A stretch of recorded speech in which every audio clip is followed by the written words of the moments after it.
Sound methods. From the 5 foregoing right principles, when they are truly apprehended and practiced, will issue sound methods. Right principles are manifested in harmonious action, and method is to life what law is to the universe. Everywhere in the universe there is the harmonious adjustment of parts, and it is this symmetry and harmony that reveals a cosmos, as distinguished from chaos. So in human life, the difference between a true life and a false life, between one purposeful and effective and one purposeless and weak, is one of method. The false life is an incoherent jumble of thoughts, passions, and actions. The true life is an orderly adjustment of all its parts. It is all the difference between a mass of lumber and a smoothly working, efficient machine.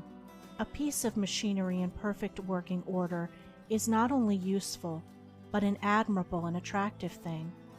But when its parts are all out of gear and refuse to be readjusted, its usefulness and attractiveness are gone, and it is thrown on the scrap heap.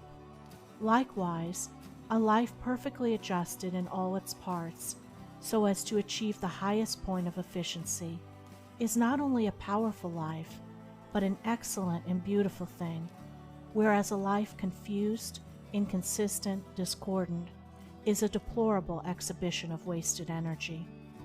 If a life is to be truly lived, method must enter into and regulate every detail of it, as it enters and regulates every detail of the wondrous universe of which we form a part. One of the most distinguishing differences between a wise man and a foolish man is that the wise man pays careful attention to the smallest things, while the foolish man slurs over them or neglects them altogether. Wisdom consists in maintaining things on their right relations, in keeping all things, the smallest as well as the greatest, in their proper places and times. To violate order is to produce confusion and discord, and unhappiness is but another name for discord. The good businessman knows that system is 3 parts of success, and that disorder means failure. The wise man knows that disciplined, methodical living is 3 parts of happiness, and that looseness means misery. What is a fool but one who thinks carelessly, acts rashly, and lives loosely? What is a wise man but one who thinks carefully, acts calmly, and lives consistently? The true method does not end with the orderly arrangement of the material things and external relations of life. This is but its beginning.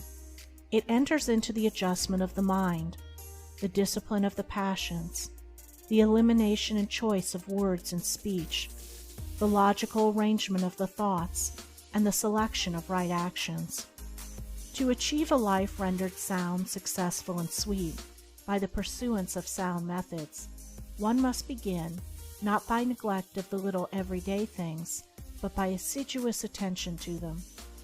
Thus the hour of rising is important, and it's regularly significant, as are also the timing of retiring to rest, and the number of hours given to sleep.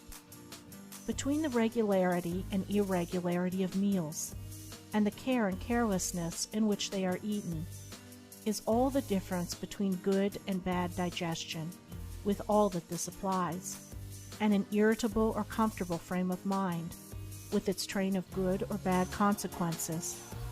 For attaching to these meal times and meal ways are matters of both physiological and psychological significance. The due division of hours for business and for play, not confusing the two. The orderly fitting in of all the details of one's business, times for solitude, for silent thought and for effective action, for eating and for abstinence. All these things must have their lawful place in the life of whose daily round is to proceed with the minimum degree of friction, who is to get the most usefulness, influence, and joy out of life. But all this is but the beginning of that comprehensive method which embraces the whole life and being.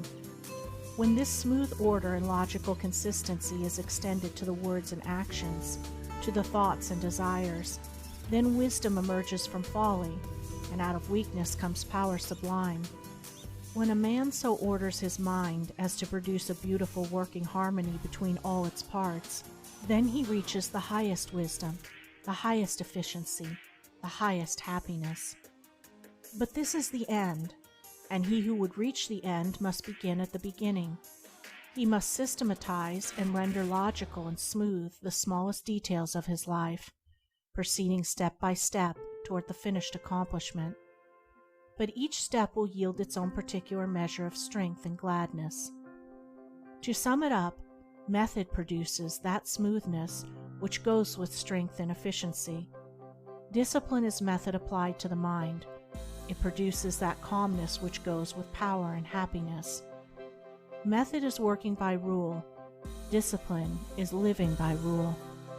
But working and living are not separate. They are but two aspects of character, of life.